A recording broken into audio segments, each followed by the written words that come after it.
सम्मान्य सभामुख महोदय, संघीय संसदको संयुक्त सदनमा प्रस्तुत भएको नेपाल सरकारको आर्थिक वर्ष 80-81 को वार्षिक बजेट तथा कार्यक्रम सम्बन्धमा राष्ट्रपतिको कार्यालय, उपराष्ट्रपतिको कार्यालय, प्रधानमन्त्री तथा मन्त्री परिषदको कार्यालय र राष्ट्रिय योजना आयोगसँग सम्बन्धित विषयमा यस सम्मानित सदनमा मान्य सदस्यहरूले छलफलको क्रममा राख्नुभएका जिज्ञासा तथा सुझावका लागि सबभन्दा पहिला त म हार्दिक धन्यवाद दिन चाहन्छु र म मान्य सदस्यहरूले उठाउनु भएका प्रश्नहरूबारे सभामुख महोदय, मेरो नेतृत्वमा सरकार गठन भएको 6 महिना पुरा भएको छ। 6 महिनालाई सरकारको समीक्षाको अवधि मान्ने प्रचलन त नेपालमा छैन, तर यो सम्मानित सदनमा विश्वासको मत माग्दै गर्दा मैले प्रधानमन्त्रीको रूपमा हरेक पटक रिपोर्ट कार्डका साथ उपस्थित हुने वाचा गरेको थिएँ र त्यही वाचा अनुसार पनि म मान्य सदस्यहरूले उठाएका प्रश्नको जवाफका सन्दर्भमा केही समीक्षात्मक टिप्पणी राख्न चाहन्छु। विगत 6 महिनामा सरकारका उपलब्धिहरूको सूची म प्रस्तुत गर्न गइरहेको छैन। मन्त्रालयहरूले त्यो सूची तयार गरेका पनि छन् र यसबीचमा अत्यन्त लोकतान्त्रिक र उत्साहजनक ढङ्गले राष्ट्रपति र उपराष्ट्रपतिको निर्वाचन सम्पन्न भएको छ। अहिले म मन्त्रालयका विवरणहरूमा प्रवेश गर्न पनि चाहन्न, त्यो आवश्यक पनि छैन। त्यो विवरण सम्मानित सदन र सञ्चारकर्मीहरूका लागि उपलब्ध हुने नै छन्। म सरकारका उपलब्धि, सोच र गन्तव्यलाई मात्रै संक्षिप्तमा उल्लेख गर्न चाहन्छु। सम्मान्य सभामुख महोदय, यो सम्मानित सदनले मलाई सरकारको नेतृत्व दिँदै गर्दा देशमा गम्भीर आर्थिक सङ्कटको स्थिति र एउटा भाष्य बनेको थियो। आम रूपमा नेपालको नियति श्रीलङ्काको जस्तै हुने भयो। यो भाष्य बौद्धिक वर्गमा मात्र सीमित थिएन, आम नागरिकसम्म पनि पुगेको थियो। टेलिभिजन र मोबाइलका स्क्रिनहरूमा छाइरहेको श्रीलङ्काको तस्बिरले सिङ्गो देशलाई आशङ्कित र एक हदसम्म त्रसित पनि बनाएको थियो। जतिसुकै निराशावादी पनि श्रीलङ्काको दुःस्वप्नबाट जागिसकेको छ, किनकि यसबीचमा अर्थतन्त्र केही जागेको छ अहिले। किनकि म यसलाई सरकारको उपलब्धिमा मात्र सीमित गर्न चाहन्न, यसलाई मैले राष्ट्रकै उपलब्धिको रूपमा उल्लेख गर्न चाहन्छु।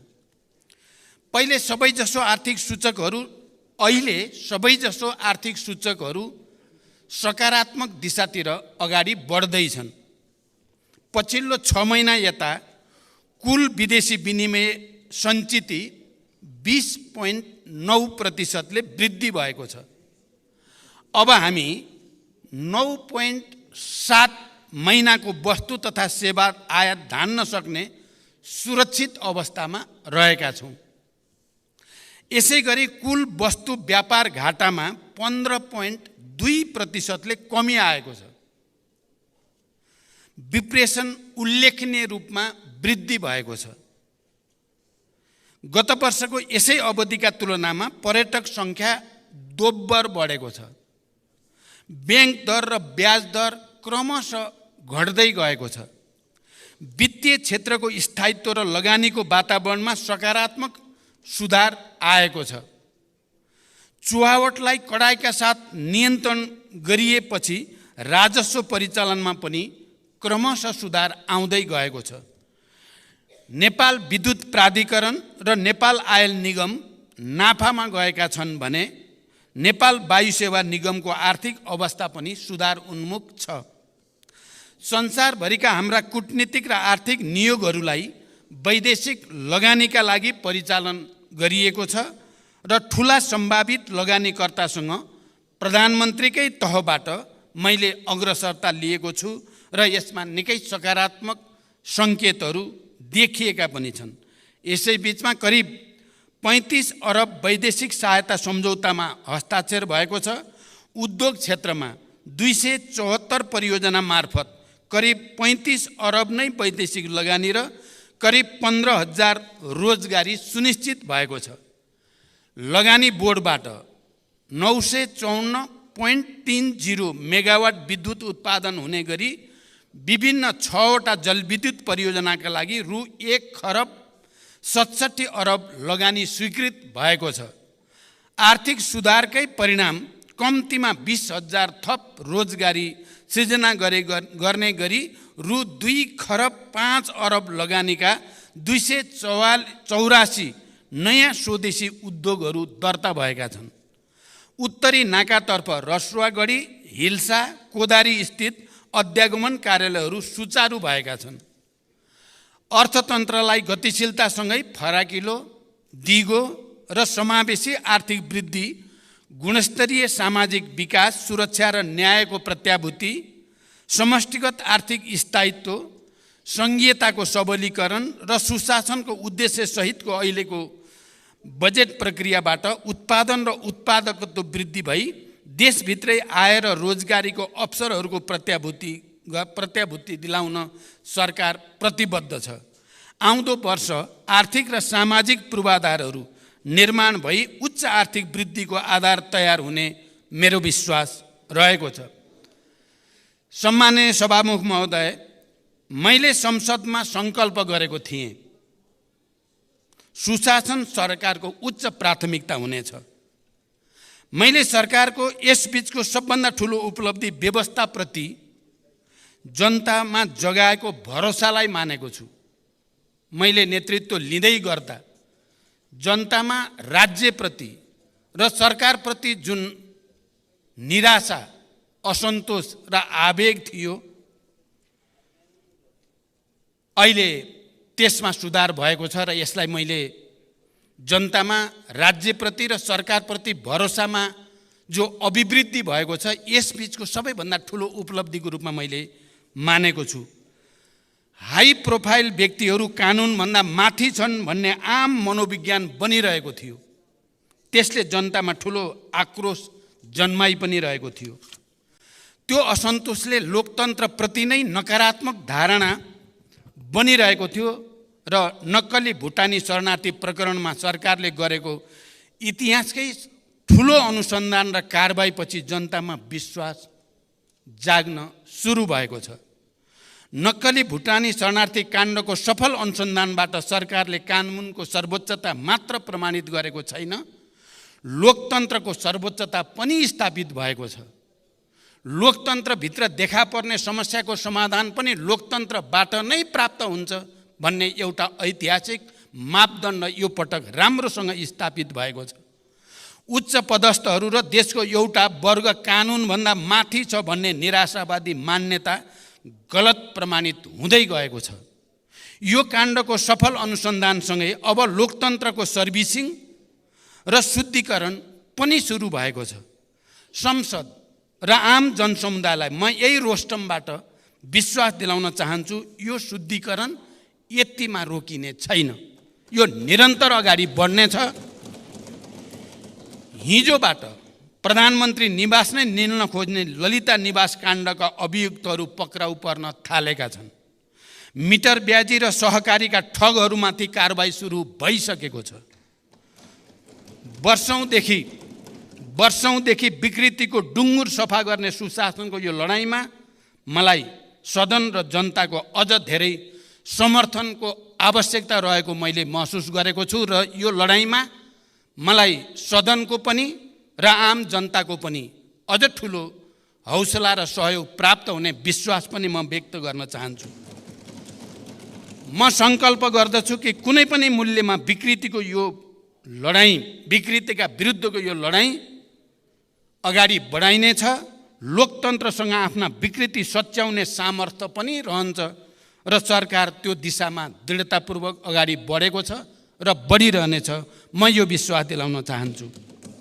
सम्माननीय सभामुख महोदय, पछिल्ला निकै वर्षदेखि किसानले कहिल्यै समयमा मल पाएनन्। मलको हाहाकार हरेक वर्ष समाचारका स्थायी शीर्षक बन्दै आए, तर परिस्थिति भने खासै बदलिएन। मैले विश्वासको मत लिँदै गर्दा सम्मानित सदनमा प्रतिबद्धता जनाएको थिएँ, अब त्यस्तो हाहाकार हुन दिइने छैन। यद्यपि समस्याको पूर्ण समाधान अझै भएको छैन, तर मैले गरेको प्रतिबद्धता भने यस आर्थिक वर्षमा 78,500 मेट्रिक टन रासायनिक मलको आपूर्ति सुनिश्चित भएको छ। यसबाहेक 1,95,900 मेट्रिक टन रासायनिक मल आयात भई 1,45,900 मेट्रिक टन मल अनुदानित मूल्यमा वितरण पनि भइसकेको छ।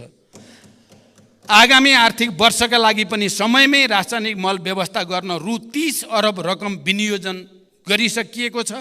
देशमै मल कारखाना खोल्न लगानी बोर्डले अध्ययन सुरु गरिसकेको छ भने भर्खरैको भारत भ्रमणका क्रममा पनि यो विषय गम्भीर ढङ्गले उठेको छ र जोइन्ट भेन्चरमा फर्टिलाइजर प्लान्टको विकास गर्ने कुरामा सैद्धान्तिक सहमति पनि भएको छ। मेलम्ची खानेपानी आयोजनाका आवश्यक संरचनाहरूको मर्मत सम्मार सम्पन्न भई 12 महिना नियमित पानी वितरणको सुनिश्चितता गरिएको छ। यो अवधिमा विभिन्न आयोजना मार्फत 1,66,000 थप जनसङ्ख्यालाई प्रशोधित खानेपानी प्रत्याभूत गरिएको छ। भूमिहीन, दलित र सुकुम्बासीहरूलाई जग्गा धनी प्रमाणपत्र वितरणमा तीव्रता ल्याइएको छ।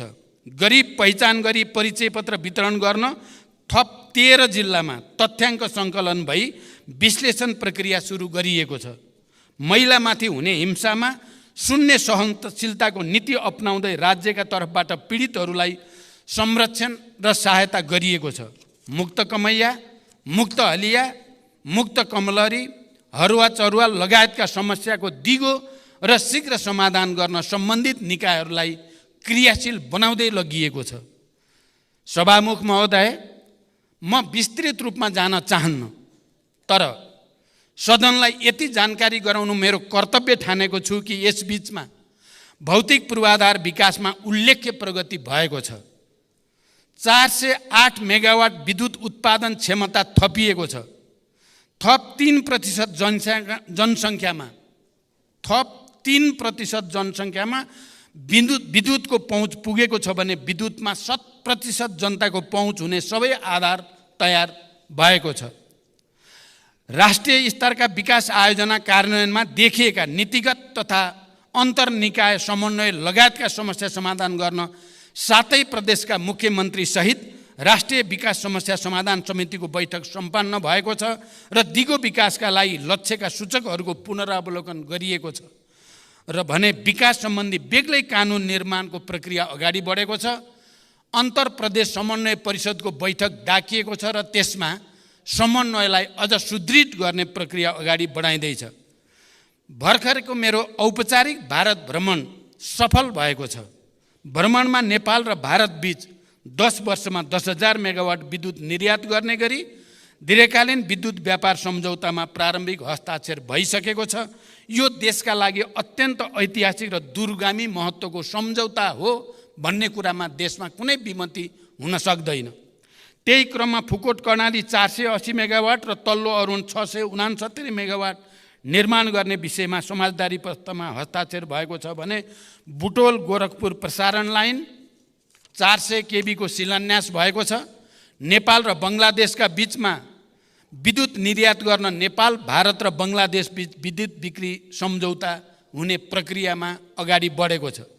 तेस्रो देशसँग विद्युत निर्यातको बाटो खोल्ने यो प्रक्रिया नेपालको आर्थिक विकासमा ठुलो कोसेढुङ्गा साबित हुनेमा म विश्वस्त छु। मलाई लाग्छ सिङ्गो राष्ट्र पनि यसमा विश्वस्त भइ नै सकेको छ। सम्माननीय सभामुख महोदय, हरेक वर्ष हामी समाचार पढ्थ्यौँ र बडो हैरान पनि हुने गर्थ्यौँ। शैक्षिक सत्रको आधा समय बितिसक्दा पनि विद्यार्थीले पाठ्य पुस्तक पाएनन्। तर यसपटक भने तिनै सञ्चार माध्यममा हामीले हुम्लादेखि ताप्लेजुङसम्मका दुर्गम जिल्लाका सामुदायिक विद्यालयमा शैक्षिक सत्र सुरु हुनु अगावै पाठ्य पुस्तक पुगेको समाचार पढ्न पायौँ। भर्नाकै दिन भर्नाकै दिन कलिला विद्यार्थीहरूले मुस्कुराउँदै किताब समातेका सुन्दर तस्बिर पनि हामीले अहिले समाचार पत्रहरूमा देख्न र पढ्न पायौँ। केही महिना अघिसम्म विद्यार्थीहरू नो अब्जेक्सन सर्टिफिकेट लिन भक्तपुरको सानो ठिमेमा मध्यरातदेखि कम्बल बोकेर लाइनमा बसेका समाचार आउने गर्दथे। विदेशमा पढ्न हिँडेका युवा विद्यार्थीमा त्यो यातनाले व्यवस्था र अवस्थाप्रति पक्कै पनि वितृष्णा जगाउने गर्दथ्यो। अहिले त्यो सर्टिफिकेट आफ्नै मोबाइलमा प्राप्त गर्न सकिने भएको छ र विद्यार्थीहरूमा एउटा नयाँ आशा, भरोसा र हौसला बढेको छ। राजधानी लिन त्यस्तै सकस थियो। बिचौलियालाई हजारौँ तिरेर र हप्तौँ लाइन बसेर ठुलो प्रतीक्षापछि मात्र राजधानी हात पर्ने गर्दथ्यो। अहिले राजधानी विभाग अगाडि भिड छैन। आवेदन दिन अब कुनै बिचौलिया चाहिँदैन। आफ्नै मोबाइलबाट 24 घण्टा आवेदन दिन सकिन्छ। पछिल्ला 7 महिनामा मात्रै 18,431 विद्युतीय राहदानी वितरण भएको छ। त्यसै गरी राष्ट्रिय परिचय पत्रमा पनि ठुलो सुधार आएको छ। पुस 11 सम्म दैनिक 7,000 को सङ्ख्यामा छपाई हुने परिचय पत्र अहिले 2 शिफ्टमा 15,000 को सङ्ख्यामा छापिरहेको छ। 53 जिल्लामा 554 स्थानीय तहमा अभियान सञ्चालन गरी करिब 1,30,00,000 नागरिकको विवरण सङ्कलन गरिसकिएको छ। बढी भिडभाड हुने जिल्ला प्रशासन कार्यालयमा टाइम कार्ड एवं टोकन प्रणाली लागू गरिएको छ। अध्यागमन कार्यालयहरूमा अध्यागमन सूचना प्रणाली नेपाल पोर्ट लागू भएको छ भने हस्तलिखित भिसाको सट्टा QR कोड सहितको सिस्टम जेनेरेटेड भिसा लागू गरिएको छ र विद्युतीय सवारी चालक अनुमति पत्र प्रणाली थप 5 वटा यातायात व्यवस्था कार्यालयहरूमा लागू भएको छ। विभिन्न सरकारी कार्यालयहरूबाट निश्चित सार्वजनिक बिदाका दिनमा समेत सेवा प्रवाहको व्यवस्था गरिएको छ। कागज मुक्त, नगद मुक्त र लाइन मुक्त देश निर्माणका लागि मैले यसबीचका सुधारलाई साङ्केतिक तर निकै दूरगामी महत्त्वका निर्णय ठानेको छु। सार्वजनिक शिक्षा र स्वास्थ्य सरकारको उच्च प्राथमिकतामा छ। सरकारी, सामुदायिक तथा निजी अस्पताललाई कुल शय्याको 10% विपन्न, असहाय, बेवारिसे, बिरामीको निःशुल्क उपचारको लागि प्रदान गर्नै पर्ने व्यवस्था हुँदैछ। यसले लाखौँ गरिब परिवार लाभान्वित हुनेछन् भन्ने मेरो विश्वास छ। दुर्गम क्षेत्रमा ज्यान जोखिममा परेका गर्भवती तथा सुत्केरी महिलाहरूको सुरक्षित हवाई उद्धारलाई बढाइएको छ। कैलालीको गेटामा शहीद दशरथचन्द्र स्वास्थ्य विज्ञान विश्वविद्यालय खोल्ने निर्णय भइसकेको छ। लुम्बिनी प्रदेशमा नेपाल विज्ञान तथा प्रविधि प्रज्ञा प्रतिष्ठानको विशिष्टीकृत अनुसन्धान केन्द्र बन्दैछ। भरतपुर अस्पताल र भेरी अस्पताललाई चिकित्सा विज्ञान राष्ट्रिय प्रतिष्ठानको आङ्गिक अस्पतालको रूपमा सञ्चालन गर्ने निर्णय कार्यान्वयनमा गइ नै सकेको छ। तिलगङ्गा अस्पताललाई मानित विश्वविद्यालय बनाउने निर्णय भइसकेको छ र सरकारी अस्पतालहरूको स्तरोन्नतिसँगै नयाँ मेडिकल कलेजहरू थपिँदै गएका छन्।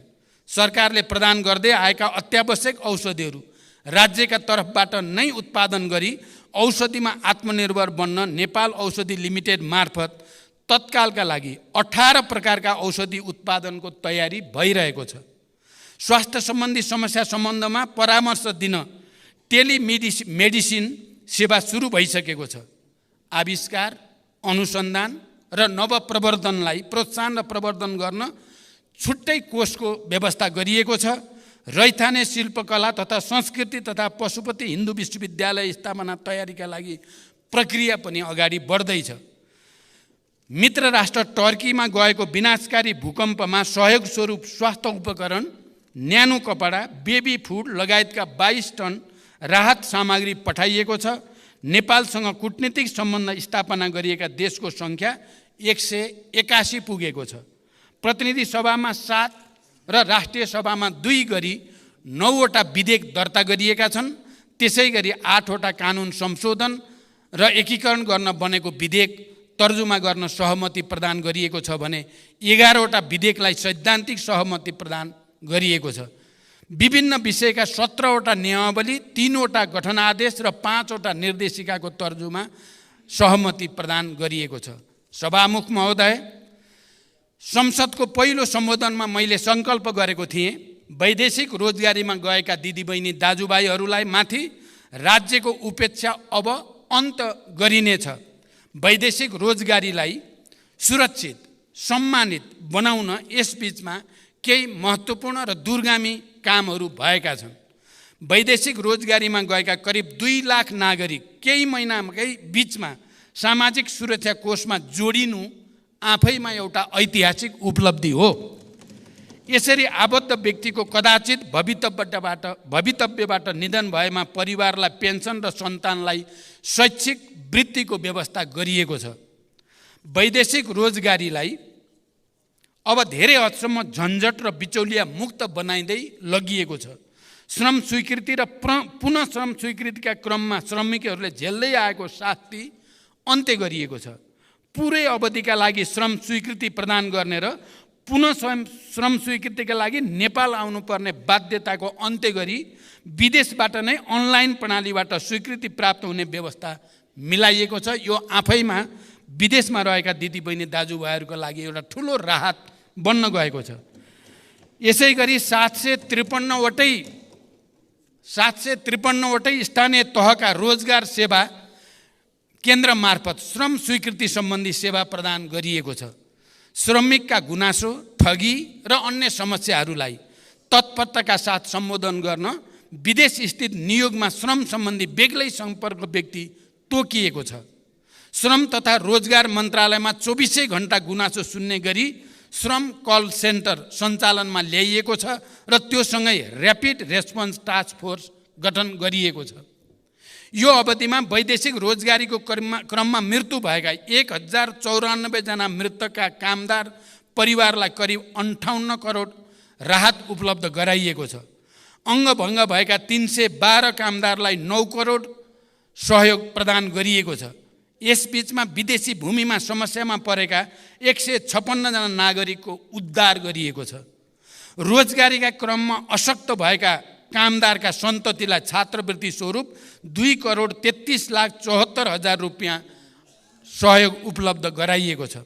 सम्माननीय सभामुख महोदय, राष्ट्रिय गौरव लगायत सबै विकास आयोजनालाई छिटो सम्पन्न गर्न निर्देशन र अनुगमन गरिनुका साथै प्रक्रियागत झन्झट हटाउन गम्भीर पहल सुरु गरिएको छ।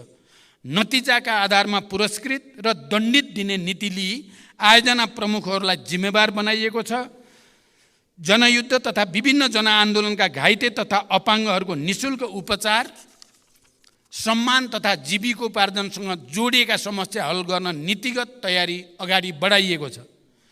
नेपाल नागरिकता पहिलो संशोधन विधेयक 2079 सम्माननीय राष्ट्रपतिबाट प्रमाणीकरण भई कार्यान्वयनमा आएको छ। यो सँगै अब नेपाली नागरिक आमाबाट नेपालमा जन्म भई नेपालमा नै बसोबास गरेको र बाबुको पहिचान हुन नसकेको व्यक्तिले वंशजको आधारमा नेपालको नागरिकता प्राप्त गर्ने संवैधानिक अधिकार सुनिश्चित भएको छ। गैर आवासीय नेपालीहरूलाई आर्थिक, सामाजिक तथा सांस्कृतिक अधिकार सहितको गैर आवासीय नेपाली नागरिकता प्राप्त गर्ने बाटो पनि खुला भएको छ। नेपाल राजपत्रमा प्रकाशित हुन बाँकी रहेका 8,471 सहितको नामावली नेपाल राजपत्रमा प्रकाशित गरिएको छ। रसुवागढी, हिल्सा, कोदारी स्थित अध्यागमन कार्यालयहरू सुचारू भएका छन्। 22 वटा नयाँ बोर्डर आउटपोस्टहरू स्थापना गरिएका छन्। पोखरा क्षेत्रीय अन्तर्राष्ट्रिय विमानस्थल सञ्चालनमा आएको छ। गौतम बुद्ध अन्तर्राष्ट्रिय विमानस्थलबाट अन्तर्राष्ट्रिय उडानको नियमित गर्ने सम्बन्धमा कार्ययोजना तयार भएको छ। खेलकुद क्षेत्रको विकासका लागि सदन प्रयासका साथै नेपाली क्रिकेट टिमका प्रशिक्षक तथा खेलाडीहरूलाई नगद प्रोत्साहन उपलब्ध गराइएको छ।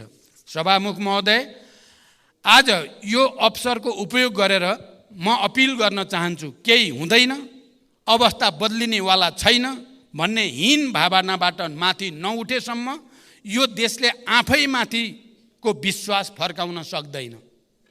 आज म यो अवसरको सदुपयोग गर्दै म विशेष रूपले अपिल गर्न चाहन्छु, केही हुँदैन, अवस्था बदलिनेवाला छैन भन्ने हीन भावनाबाट माथि नउठेसम्म यो देशले आफैमाथिको विश्वास फर्काउन सक्दैन। म दोस्रो पटक प्रधानमन्त्री हुँदा देशमा 18 घण्टासम्म लामो लोड सेडिङ थियो भन्ने कुरा हामी कसैले बिर्सेका छैनौँ। केही महिनामै हामीले लोड सेडिङ मुक्त उज्यालो नेपाल बनायौँ र आज केही वर्षमै भारत र बङ्गलादेशलाई समेत बिजुली बेच्ने ठाउँमा हामी आइपुगेका छौँ।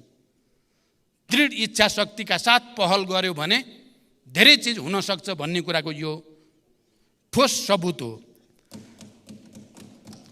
पेट्रोलियम पदार्थको आयात न्यून बनाएर 10,000 मेगावाट बिजुली निर्यात गर्ने उत्साहजनक बिन्दुमा हामी आज आइपुगेका छौँ र यति उज्यालो भविष्यको यति नजिक, देशको यति उज्यालो भविष्यको यति धेरै नजिक हामी यसअघि कहिले पनि थिएनौँ। तर सामाजिक सञ्जालका चित्रहरूले राष्ट्रका प्राथमिकताहरूलाई विषयान्तर गरिरहेको भान हुन्छ।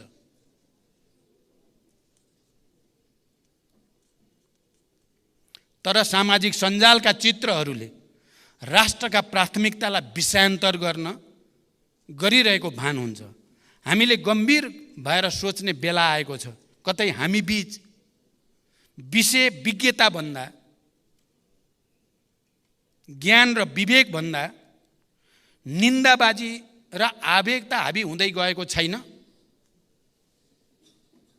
जनताका वास्तविक मुद्दाहरू हराउँदै गएर सतही, सस्ता, बाजारू विषयले महत्त्व पाएर जनतामा निराशा र असन्तुष्टि फैल्याउने काम त हामीले गरिरहेका छैनौँ। कतै हाम्रै व्यवहारले राजनीतिको चरित्र र चेहरा त कमजोर बनिरहेको छैन।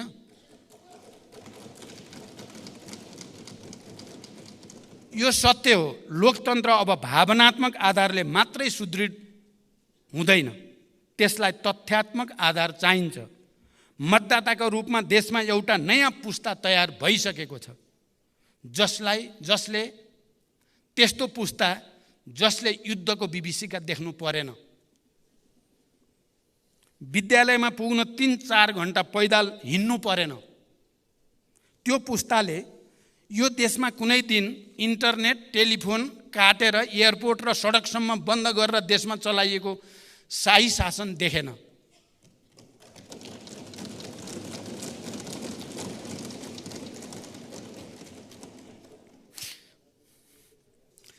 सञ्चार गृहमै पसेर वर्दीधारीहरूले सम्पादकहरूलाई के छाप्ने, के देखाउने, के सुनाउने भनेर निर्देशन दिन्थे भन्ने इतिहास पनि आज सोसियल मिडियामा उन्मुक्त पुस्तालाई थाहा छैन।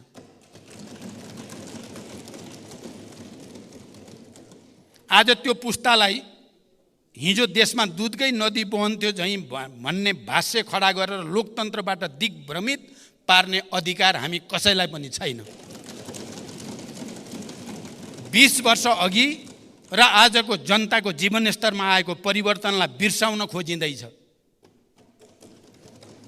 सुशासनमा समस्याले यो अवस्था सिर्जना भयो। सुशासनको प्रत्याभूति गर्दै लोकतन्त्रको सुदृढीकरणका लागि सिङ्गो संसद एक ठाउँमा उभिनेछ भन्ने मेरो विश्वास सुदृढ हुँदै गएको छ। हाम्रो सार्वजनिक बहसको स्तर खस्किँदैछ। चौतर्फी अविश्वास खडा गर्ने र लोकतान्त्रिक संस्था विरुद्ध मोहभङ्ग पैदा गर्ने प्रयासहरू भइरहेका देखिन्छन्।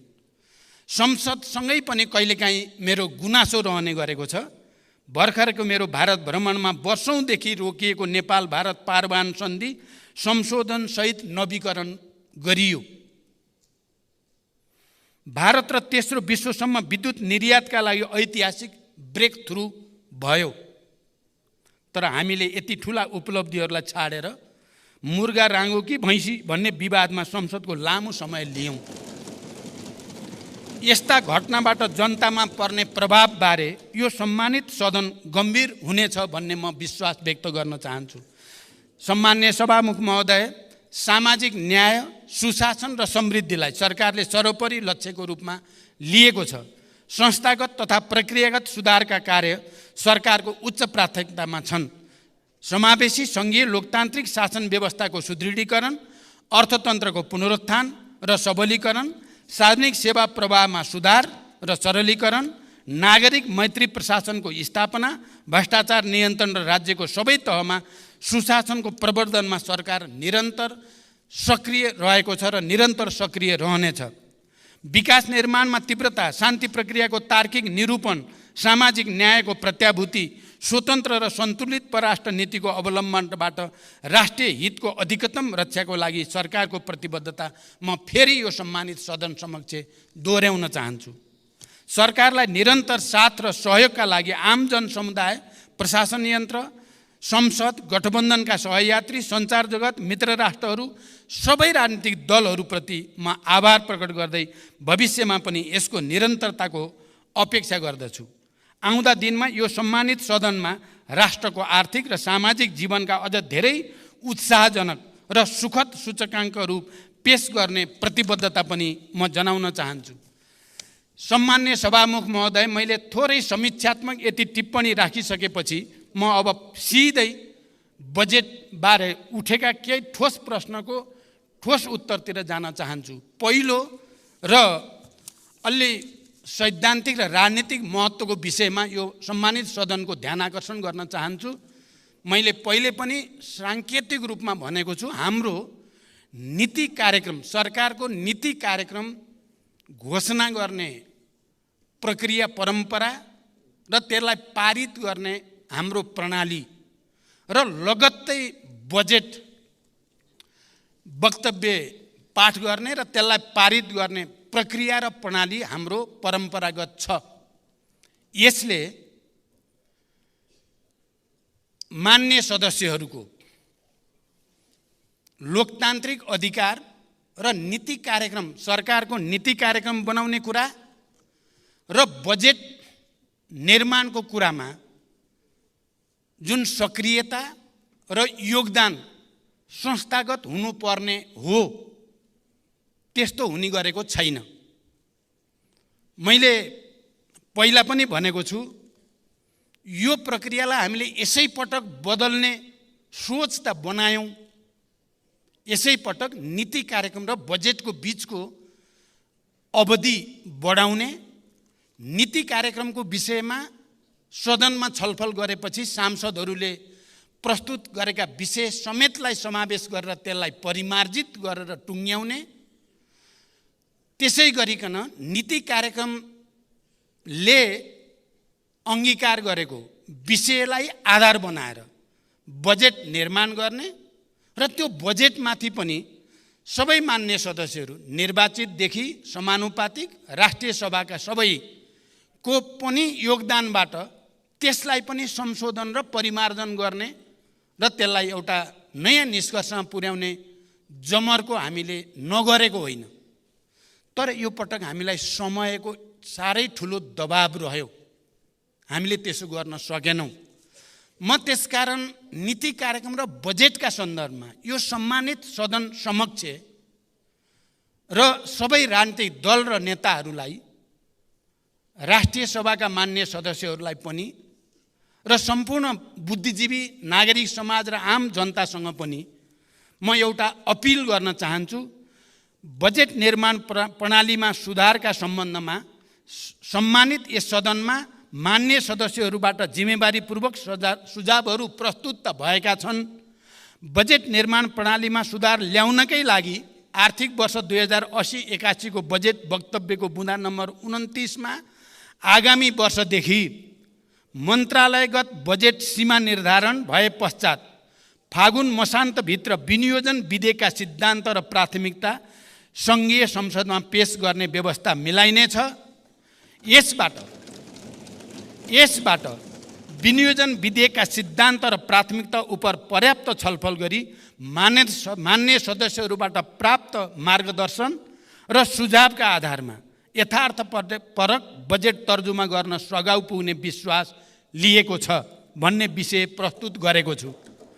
बजेट निर्माणमा सांसदको कुनै पनि भूमिका नभएको आजसम्मको बजेट निर्माण गर्ने प्रणालीलाई परिवर्तन गर्दै आगामी वर्षदेखि बजेट निर्माण गर्ने कार्यमा प्रतिनिधि सभाका प्रत्यक्ष निर्वाचित सांसदको संयोजकत्वमा सम्बन्धित क्षेत्रका अन्य सांसदहरू समानुपातिक समेत राष्ट्रिय सभाका पनि सांसदहरू समेतको सल्लाह अनुसार बजेट निर्माण गर्ने परिपाटी सुरु गर्ने सम्बन्धमा सम्मानित सदनमा प्रतिबद्धता व्यक्त गर्दछु र यसमा सबैको सहयोगको निम्ति म हार्दिक अपिल र अनुरोध पनि गर्न चाहन्छु।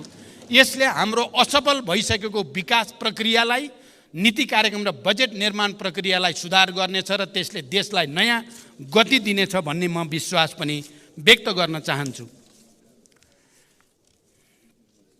संविधानमा व्यवस्था भएका मौलिक हकको संरक्षण र कार्यान्वयन गर्नु राज्यको प्रमुख दायित्व हो। नागरिकले प्रत्यक्ष महसुस गर्ने गरी संविधानमा उल्लेखित मौलिक हकको कार्यान्वयन गर्न सरकार सदैव अग्रसर छ। यसका लागि आवश्यक कानुनहरूको तर्जुमा गरिनुका साथै सरकारको आवधिक योजना तथा वार्षिक कार्यक्रम मार्फत कार्यान्वयनमा जोड दिएको बेहोरा यस सम्मानित सदनमा जानकारी गराउन चाहन्छु। संविधानत नेपालको राष्ट्रिय एकताको प्रतीकका रूपमा सम्मानित राष्ट्रपति संविधानको पालक र संरक्षक मानिएको छ। सम्मानित राष्ट्रपति संस्थाले नेपालको संविधान, सङ्घीय कानुन एवं नेपाल सरकार मन्त्री परिषदको सिफारिस समेतका आधारमा नेपाली जनताको सर्वोत्तम हित र कल्याणका लागि संविधान र सङ्घीय कानुन बमोजिम कार्य सम्पादन गर्दछ। राष्ट्रपतिले आफ्नो पदीय काममा सहयोग पुर्याउन राष्ट्रपति र उपराष्ट्रपतिको पारिश्रमिक तथा सुविधा सम्बन्धी ऐन 2074 मा बढीमा 7 जना विज्ञ नियुक्त गर्न सक्ने कानुनी व्यवस्था भए पनि 5 जना विज्ञ मात्र नियुक्त भई कार्यरत हुनुहुन्छ। म यो जानकारी गराउन चाहन्छु। प्रधानमन्त्री तथा मन्त्री परिषदको कार्यालयको सुधारको सम्बन्धमा मान्य सदस्यहरूले दिनुभएको सुझाव सान्दर्भिक र महत्त्वपूर्ण रहेका छन्। नेपाल सरकार कार्यविभाजन नियमावली अनुसार यस कार्यालयले मुख्यतः नेपालको शासन व्यवस्थाको सामान्य निर्देशन, नियन्त्रण र सञ्चालन तथा सङ्घ, प्रदेश र स्थानीय तहको समन्वय र सहजीकरण गर्ने, सरकारी निकायका काम कारबाहीको समन्वय, अनुगमन र सहजीकरण, सुशासन, प्रवर्धन एवं प्रशासनिक सुधार जस्ता महत्त्वपूर्ण जिम्मेवारी वहन गर्दै आएको छ। नेपालको संविधान बमोजिम प्रधानमन्त्री र मन्त्री सामूहिक रूपमा सङ्घीय संसदप्रति उत्तरदायी हुने र आफ्नो मन्त्रालयको कामका लागि व्यक्तिगत रूपमा प्रधानमन्त्री र संसदप्रति उत्तरदायी रहने व्यवस्था रहेको छ। प्रत्येक विभागीय मन्त्री र आफ्नो मन्त्रालयको कार्यप्रति प्रधानमन्त्रीप्रति समेत उत्तरदायी रहेर कार्य सम्पादन गरिरहेको जानकारी पनि म गराउन चाहन्छु। मन्त्रालयका काम कारबाही प्रधानमन्त्रीसँगको समन्वयमा नै सम्पादन भइरहेका छन्। सबै मन्त्रालय तथा निकायहरूलाई उपलब्ध स्रोत साधनको सीमाभित्र रही सन्तुलित विभाजनको प्रबन्ध गरिएको छ। प्रधानमन्त्री तथा मन्त्री परिषदको कार्यालयको भूमिका र कार्यक्षेत्रलाई थप प्रभावकारी बनाउन रणनीतिक योजना तयार गरी सङ्गठन तथा व्यवस्थापन सर्वेक्षणको कार्य अन्तिम चरणमा पुगेको जानकारी गराउन चाहन्छु। रणनीतिक योजना र सङ्गठन तथा व्यवस्थापन सर्वेक्षण प्रतिवेदनका आधारमा प्रधानमन्त्री तथा मन्त्री परिषदको कार्यालयको पुनर्संरचना गरिनेछ। राष्ट्रिय अनुसन्धान विभाग, सम्पत्ति शुद्धिकरण अनुसन्धान विभाग, राजस्व अनुसन्धान विभाग लगायतका निकायहरूको कार्य सम्पादन प्रभावकारिताका सम्बन्धमा मान्य सदस्यहरूले देखाउनु भएको चासोप्रति म सकारात्मक छु र आफ्नो तर्फबाट त्यसमा सुधारको निम्ति पहल गर्ने विश्वास पनि दिलाउन चाहन्छु। योग्यता, क्षमता र निकायगत कार्य प्रकृतिको आधारमा प्रधानमन्त्री तथा मन्त्री परिषदको कार्यालयका साथै मन्त्रालय, निकायमा सचिव लगायत सबै कर्मचारीहरूको पदस्थापन तथा सरुवा गर्ने व्यवस्था मिलाइएको छ। कर्मचारीलाई उत्प्रेरित गराउँदै कार्य सम्पादन स्तरका आधारमा आफ्नो कामप्रति उत्तरदायी बनाउने र प्रोत्साहन तथा दण्डको नीति लिइएको छ। मैले सरकारका उच्च पदस्थ पदाधिकारीहरूलाई जनताप्रति उत्तरदायी भई कार्य सम्पादन गर्न कडा निर्देशन दिँदै आएको छु। कुनै अमुक निकायमा पदस्थापन तथा सरुवा भई जान जोडबल गर्ने र कुनै निकायका पदहरू लामै समयसम्म रिक्त रहने परिपाटीको छिटै अन्त्य गरिँदैछ। प्रधानमन्त्री तथा मन्त्री परिषदको कार्यालयमा रहेको एक्सन रुमको प्रयोग गरी राष्ट्रिय गौरवका तथा ठुला आयोजनाको नियमित अनुगमन गर्ने र प्रदेशसँग समन्वय गर्न सुरुवात गरिएको छ। आज बिहान मात्रै पनि मैले यसै प्रविधिको प्रयोग गरी एक्सन रुमको प्रयोग गरी आज बिहान मात्रै मैले सुनसरी मरिन डाइभर्सन र बबई डाइभर्सन आयोजनाको हेडवर्क्सको अनुगमन गरेँ र त्यो प्रभावकारी हुने विश्वास पनि महसुस गरिएको छ। सङ्घीय मन्त्री परिषद अझै सानो बनाउनुपर्छ भन्ने मान्यज्यूहरूको सुझावमा म आफू सहमत छु। यस विषयमा संसदमा रहेका सबै राजनीतिक दलबीच छलफल गरेर साझा सहमति निर्माण गर्न आवश्यक छ। राष्ट्रिय योजना आयोगलाई सरकारको विशिष्टीकृत संस्थाको रूपमा विकास गर्दै यसको भूमिका थप प्रभावकारी बनाउन पुनर्संरचना गर्ने तयारी रहेको पनि म जानकारी गराउन चाहन्छु। सार्वजनिक सेवा वितरण प्रणालीमा देखिने जनताका गुनासोलाई सम्बोधन गरी सार्वजनिक सेवालाई थप जिम्मेवार बनाउन तथा आम नागरिकका समस्यालाई समयमै सम्बोधन गर्न प्रधानमन्त्री तथा मन्त्री परिषदको कार्यालयमा 2068 कार्तिक 17 गतेदेखि हेलो सरकार सञ्चालनमा आएको हो। नागरिकका गुनासा सिधै प्रधानमन्त्रीसम्म पुग्ने र तत्काल सम्बोधन हुने गरी एक संयन्त्र हुनुपर्छ भन्ने अवधारणामा यो आधारित रहेको छ। पछिल्लो समयमा सामाजिक सञ्जाल र नागरिक एपको माध्यमबाट प्राप्त हुने गुनासो पनि सम्बोधन भइरहेको यहाँहरूलाई अवगत गराउन चाहन्छु। विद्युतीय पोर्टल मार्फत नेपाल सरकारका सबै मन्त्रालय, केन्द्रीय निकाय तथा तिनै तहका सार्वजनिक निकायहरूको काम कारबाहीका बारेमा प्राप्त हुने जनगुनासोको व्यवस्थापन गर्न प्रभावकारी देखिएको यो प्रणाली सुसञ्चालनका लागि स्रोत साधनको अभाव हुन दिइने छैन। सम्पत्ति शुद्धिकरण र आतंकवादी क्रियाकलापमा वित्त परिचालन विश्वव्यापी समस्याको रूपमा रहेको छ। विश्वव्यापी सम्पत्ति शुद्धिकरण र आतंकवादका बीच वित्त परिचालनबारे निगरानी गर्ने संस्था फाइनेन्सियल एक्सन टास्क फोर्सले तय गरेका 40वटा परिसूचकका आधारमा रहेर एसिया पेसिफिक ग्रुपसँगको सहकार्यमा नेपालको पारस्परिक मूल्याङ्कनको कार्य भइरहेको छ।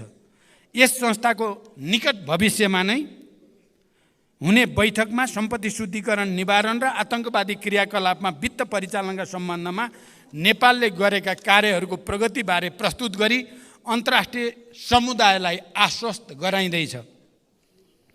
नेपाल भारत बीचको सीमा समस्या सम्बन्धमा मेरो हालै सम्पन्न भारत भ्रमणका क्रममा गम्भीर छलफल भएको छ र भारतीय प्रधानमन्त्री श्री नरेन्द्र मोदीजीबाट प्रतिबद्धता व्यक्त गर्नुभएको विषय मैले यस सम्मानित सदन समक्ष जानकारी पहिले नै गराइ नै सकेको छु। स्वच्छ र निष्पक्ष रूपमा निर्वाचन गराउनु निर्वाचन आयोग र सरकारको कर्तव्य हो। निर्वाचन आयोगले प्रत्येक निर्वाचनमा राजनीतिक दलले गर्न पाउने खर्चको सीमा तोकेको छ, साथै निर्वाचन आचार संहिताको समेत व्यवस्था गरेको छ। निर्वाचन कानुन तथा आचार संहिता विपरीत भएका कार्यमा कानुन बमोजिम कारबाही पनि गरिएको छ। सबै राजनीतिक दलसँग सहकार्य गरी स्वतन्त्र, निष्पक्ष र भयरहित वातावरणमा निर्वाचन गराउन सरकार प्रतिबद्ध छ। खोप विश्वविद्यालयको सन्दर्भमा मान्यज्यूले उठाउनु भएको विषयलाई कानुन बमोजिम सहजीकरण गर्न सम्बन्धित निकायलाई निर्देशन दिइएको जानकारी गराउन चाहन्छु। सम्मान्य सभामुख महोदय, आर्थिक वर्ष 2080-81 को बजेट तथा कार्यक्रममाथि छलफलको क्रममा मान्य सदस्यहरूले उठाउनुभएका विषय, राख्नुभएका जिज्ञासा र दिनुभएका रचनात्मक सुझावका लागि फेरि एकचोटि हार्दिक धन्यवाद भन्न चाहन्छु। यस सम्मानित सदनमा उठेका विषय र प्राप्त सुझावहरूलाई सरकारको कार्य सम्पादन र नीति निर्माणमा यथोचित सम्बोधन गरिने प्रतिबद्धता पनि व्यक्त गर्न चाहन्छु। आगामी दिनमा पनि मान्य सदस्यहरूबाट रचनात्मक सुझाव, मार्गदर्शन प्राप्त हुने विश्वास व्यक्त गर्दै मैले आफ्नो प्रस्तुति टुङ्ग्याउँछु। धन्यवाद। अभिवादन।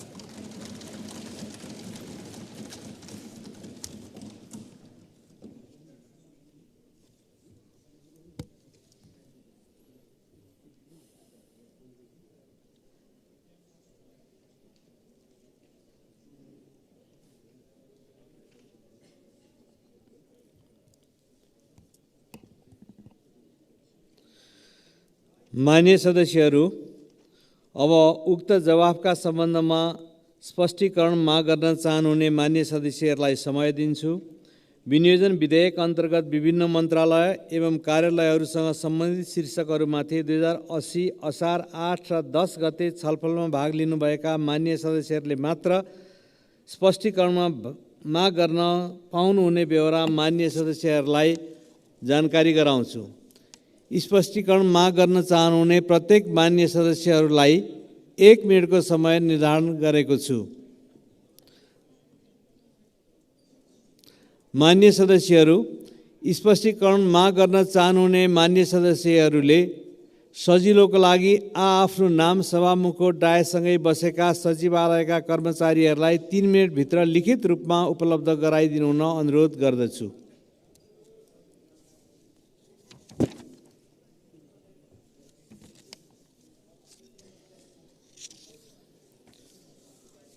मान्य सदस्य श्री प्रेम सुवाल।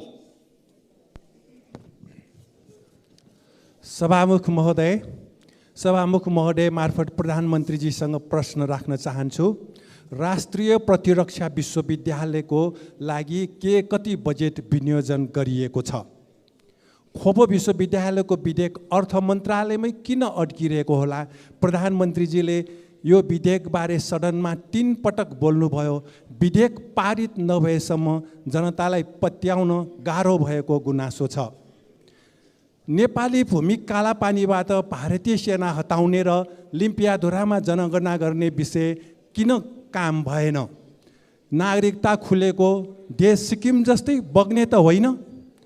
पूर्व कार्यवाहक महालेखा परीक्षक सुखदेव भट्टराईका अनुसार एनसेलको पुँजीगत लाभ कर छलीमा 3 प्रधानमन्त्री र 3 अर्थमन्त्री संलग्न भएको भए कारबाही किन भएन? परराष्ट्र मन्त्रालयको काम नेपाली युवालाई दिनको 6-7 हजार राहदानी दिने हो कि कामै दिने हो? धन्यवाद। मान्य सदस्य डाक्टर अमरेश कुमार सिंह। सम्मानीय सभामुख महोदय, रणनीतिक सडकमा 165 निर्वाचन क्षेत्रमा 164 मा 1 करोड मात्र विनियोजन गरेका छ। तर एउटै सडकमा सुर्खेत क्षेत्र नम्बर 1 मा किन 10 करोड विनियोजन गर्छ? त्यसको कारण प्रधानमन्त्रीसँग जान्न चाहन्छु कि त्यो विशेष क्षेत्र हो? 165 क्षेत्रमध्ये त्यो के विशेष आरक्षित क्षेत्र हो?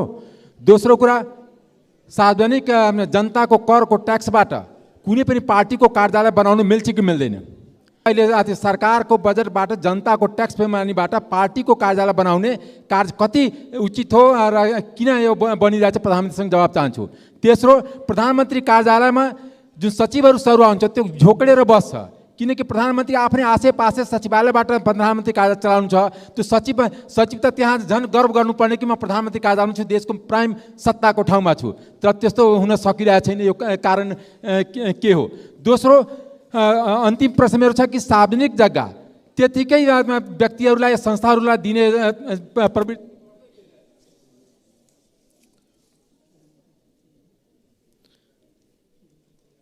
मान्य सदस्य श्री रवि लामिछाने।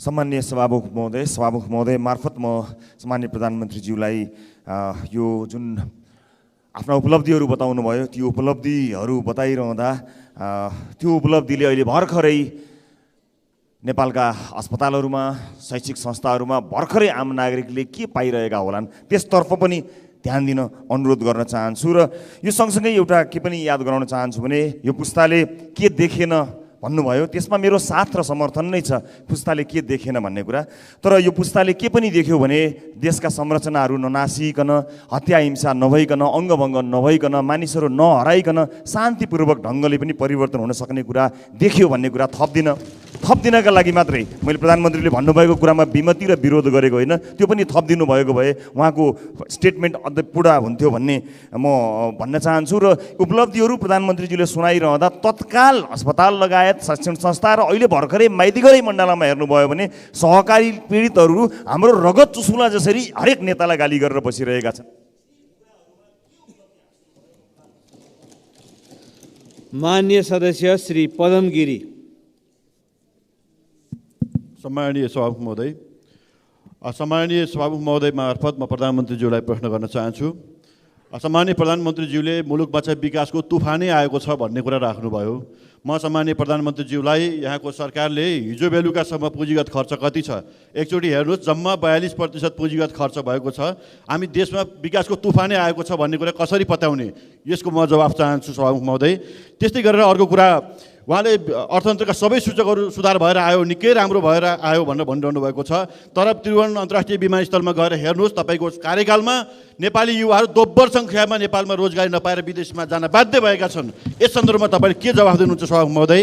अर्को, राष्ट्रिय योजना आयोगलाई निकममा बनाउनु भयो, बजेट निर्माणको प्रक्रियामा कहीँ सहभागी हुनु भएन, यसको औचित्य के हो? यसको पनि म जवाफ चाहन्छु सभामुख महोदय। सम्पत्ति शुद्धिकरण अनुसन्धान विभागलाई निकममा बनाइएको छ, कालो धन थुप्राएर बसेका व्यक्तिहरूका पक्षमा यो विभागले काम गर्ने स्थिति बनेको छैन। किन यसरी राख्ने काम गर्नुभयो? यसको पनि म जवाफ चाहन्छु। हस्, धन्यवाद। माननीय सदस्य श्री रघुजी पन्त। सभामुख महोदय मार्फत प्रधानमन्त्रीले केही प्रश्न सोध्न चाहन्छु, स्पष्ट गर्नुहोस् भन्ने चाहन्छु। 1, मुलुकको सर्वोच्च प्रशासनिक निकायको रूपमा रहेको प्रधानमन्त्री कार्यालय अझै कति व्यवस्थित छ, के तपाईँ त्योसँग सन्तुष्ट हुनुहुन्छ? 2, तपाईँले भारत भ्रमणको क्रममा इपिजी प्रतिवेदनलाई किन महत्त्व दिनु भएन? नेपाल सरकारको प्रधानमन्त्री रहेको तपाईँले इपिजी प्रतिवेदन कहिले बुझ्नुहुन्छ? 3, भारतको नयाँ संसद भवनमा लेखिएको मुराल नक्साबारे नेपालको प्रधानमन्त्रीको रूपमा तपाईँको भनाइ के हो? यस विषयमा तपाईँले भारतीय प्रधानमन्त्रीलाई के भनेर आफ्नो प्रतिक्रिया व्यक्त गर्नुभयो? 4, मुराल नक्साबारे नेपालको स्ट्यान्ड के हो? राष्ट्रपति, उपराष्ट्रपति र प्रधानमन्त्री कार्यालयमा रहेका अनावश्यक सल्लाहकारहरू हटाएर खर्च घटाउन प्रधानमन्त्रीले के कदम चाल्दै हुनुहुन्छ? सीमा समस्या समाधानको लागि तत्काल के पाइला चालिँदैछ? जानकारी दिइयोस्। धन्यवाद। माननीय सदस्य श्री प्रभु शाह। सम्मानीय सभामुख महोदय, वैदेशिक रोजगारमा ठगी कार्य बढ्दो छ, पीडितहरू न्याय पाउन सकिरहेको छैन। सम्मानीय प्रधानमन्त्रीले पीडितलाई क्षतिपूर्तिको कुरा गर्नु हो। हामी जान्न चाहन्छौँ दोषीलाई के कति कारबाही भएको छ। भन्सार र राजस्वको सरकारी रकम कथित पुरस्कारको नाममा 40-45% पैसा व्यक्तिको खातामा गइरहेको छ। यसलाई रोक्न सरकारको योजना के छ जान्न चाहन्छौँ। जनयुद्धका मृतकलाई शहीद घोषणा गर्दा सरकारले छानी नाम घोषणा गरेको देखियो, थुप्रै नाम छुटेको छ। यसलाई समेट्न सरकारको योजना के छ जान्न चाहन्छौँ। मानव विकास सूचकाङ्कमा पछाडि रहेका प्रदेश, जिल्ला र पालिकालाई विशेष आर्थिक प्याकेजका कुरा उठाएका थियौँ, यसको सम्बोधन किन गर्नु भएन जान्न चाहन्छौँ। आवासको अधिकार मौलिक अधिकार हो, 75,000मा सुरक्षित आवास निर्माण सम्भव छ।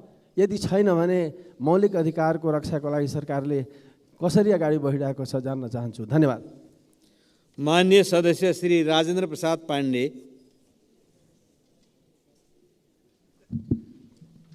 सभामुख महोदय, सबभन्दा पहिले त सम्माननीय प्रधानमन्त्रीज्यूलाई हार्दिक धन्यवाद।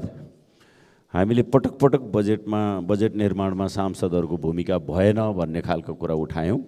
त्यो कुरालाई पछिल्ला वर्षमा, अब आउँदो वर्षमा त्यो कुरा सम्बोधन गर्नुभएको छ। अब माननीयले पत्र लिएर मन्त्रीका ढोका चार्नु पर्दैन जस्तो लाग्छ। सभामुख महोदय, जलाशययुक्त 1200 मेगावाटको बुढी गण्डकी र निजगढ अन्तर्राष्ट्रिय विमानस्थल, यो गेम चेन्जर प्रोजेक्टको यसको शिलान्यास कहिले गर्नुहुन्छ? डेट भनिदिनुहोस्। 753 स्थानीय सरकार, 7वटा प्रदेश सरकारमा छुट्टै बनिसक्यो हुनाले अहिले केन्द्रीय राष्ट्रिय योजना आयोगको बदलिएको भूमिकालाई पुनर्संरचना गर्ने बारेमा के योजना छ? धन्यवाद। माननीय सदस्य श्री सूर्यप्रसाद ढकाल। सम्माननीय सभामुख महोदय, 24वटा राष्ट्रिय गौरवका योजनाहरूमा व्यापक भ्रष्टाचार भइरहेको छ। 3 लाखमा सम्पन्न हुने योजनाहरू 3 करोड, 5 करोडमा सम्पन्न हुने योजनाहरूलाई 70 करोड र काठमाडौँ मधेसतराई फास्ट ट्र्याकमा टेन्डर गर्दा सेटिङको आधारमा टेन्डर गरिएको छ। प्याकेज नम्बर 3, प्याकेज नम्बर 5 र 6, प्याकेज नम्बर 8, 9, 10 यसको कागजपत्र उपलब्ध गराउन पर्छ भने पनि म उपलब्ध गराउने कुरा यहाँ जानकारी गराउन चाहन्छु। र राष्ट्रिय गौरवका योजनालाई तोकेकै समयभित्र सम्पन्न गर्न र त्यहाँ भएको भ्रष्टाचारलाई नियन्त्रण गर्न, रोक्न र कामलाई चुस्त र व्यवस्थित गर्न सरकारले के गरिरहेको छ म प्रश्न गर्न चाहन्छु। माननीय सदस्य श्री वासुदेव घिमिरे। सम्माननीय सभामुख महोदय, सरकारले निजी क्षेत्रलाई उत्साहित हुने खालको देखिने गरी कुनै योजना ल्याउन सकेन। थलिएको र निरुत्साहित भएको निजी क्षेत्रलाई नजरअन्दाज गर्दै जाँदा के मुलुकको अर्थव्यवस्थामा अपेक्षित सुधार होला? म सम्माननीय सभामुख मार्फत सम्माननीय प्रधानमन्त्रीज्यूलाई प्रश्न गर्न चाहन्छु। धन्यवाद। मान्य सदस्य श्री रणकुमारी बलमपाकी मगर। सम्माननीय सभामुख महोदय, 2080 3 महिना 8 गते प्रधानमन्त्रीसँग प्रत्यक्ष प्रश्न सोध्ने कार्यक्रममा प्रधानमन्त्रीलाई 2 दिन अघि नै प्रश्न गएर उत्तर तयार हुन्छ, तर त्यहाँ बस्ने प्रश्नकर्ताले गरेको प्रश्नको उत्तर नभेटिनुले प्रधानमन्त्रीको सचिवालय विज्ञ छैन भन्ने देखिन्छ। तलब भत्ता मात्र खाएर बस्ने सल्लाहकार हटाई चुस्त र सानो सचिवालय बनाउन सरकारको सरकारको आर्थिक भार पनि कम हुने थियो भन्ने प्रश्न म सभामुख मार्फत सम्माननीय प्रधानमन्त्रीलाई सोध्न चाहन्छु। धन्यवाद। मान्य सदस्य श्री भगवती चौधरी।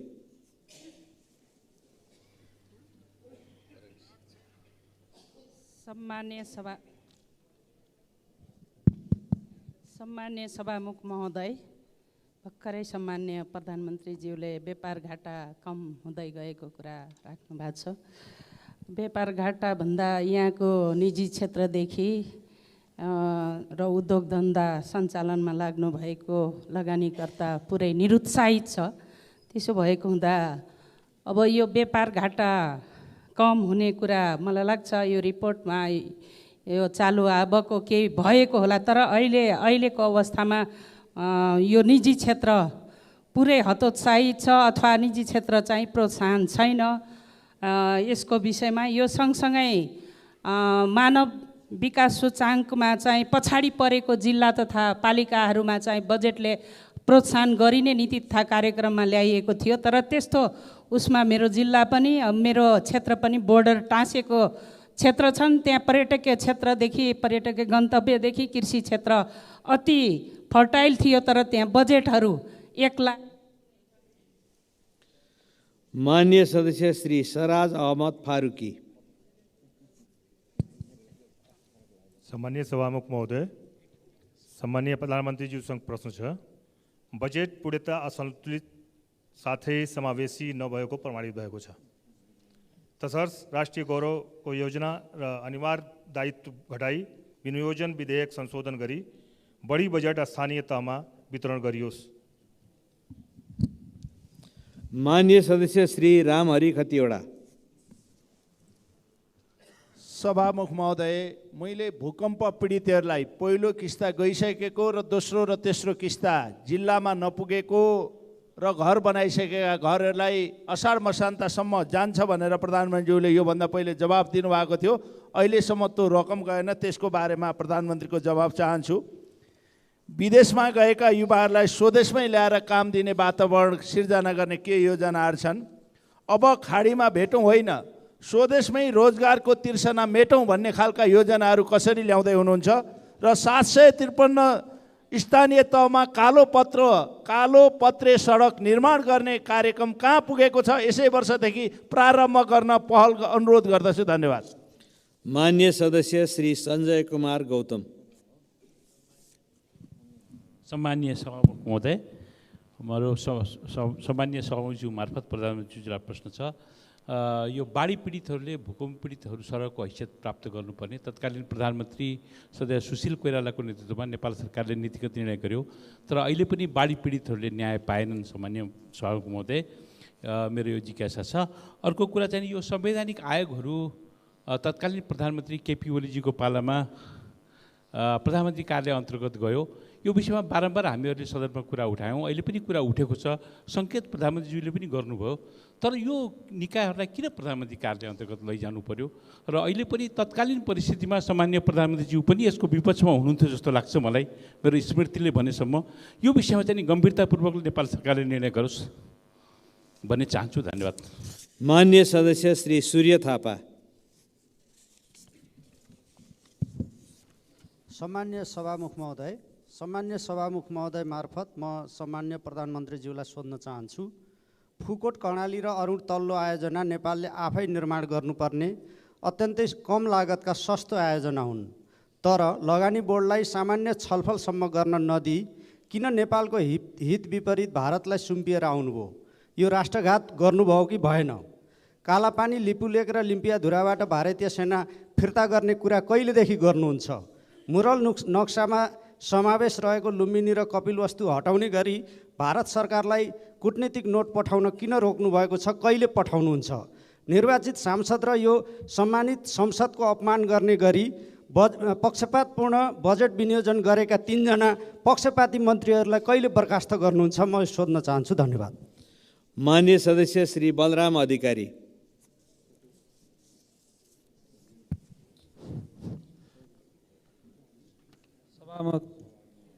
ज्यू, प्रधानमन्त्रीज्यूले सबै देश अब विकासको चरममा पुगिसक्यो, केही गर्न पर्दैन भन्ने अर्थमा भन्नुभयो। भर्खरै प्रधानमन्त्रीले यस वर्ष मलखाद सहज वितरण भएको छ, किसानहरूले प्राप्त गरेका छन् भन्नुभयो।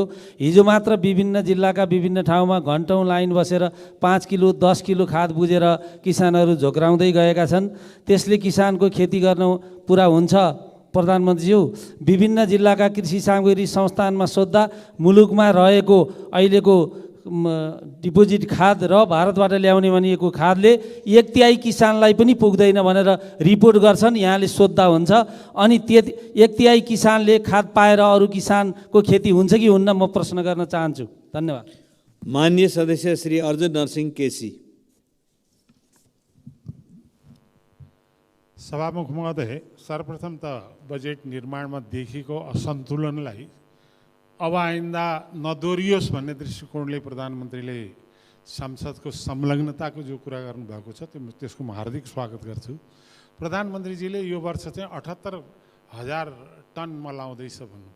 हरेक वर्ष चाहिँ 5,40,000 न्यूनतम मेट्रिक टनको आवश्यकता पर्छ र गत वर्ष 3,40,000 मेट्रिक टन भन्दा बढ्ता आएन। गाउँ गाउँमा चाहिँ नि यो काला बजारियाले जति पनि मल बिक्री गर्न सक्छन्, तर अहिले यो के अरे धानको सिजन छ, मकैको सिजन छ, गाउँ गाउँमा मलको हाहाकार छ। यो हाहाकार अर्को वर्ष हामीले भोग्नु पर्छ कि पर्दैन? अहिले अन्यत्र अरू विषय भन्दा म प्रधानमन्त्रीलाई खालि एउटै यो कुरामा विश्वस्त भएर जिल्ला जान पाइयोस्। 5 वर्षभित्रमा 58% विदेशी कृषि जन्य आयातको निर्यात भएको छ भने 5 खरब रुपियाँ चाहिँ नि यो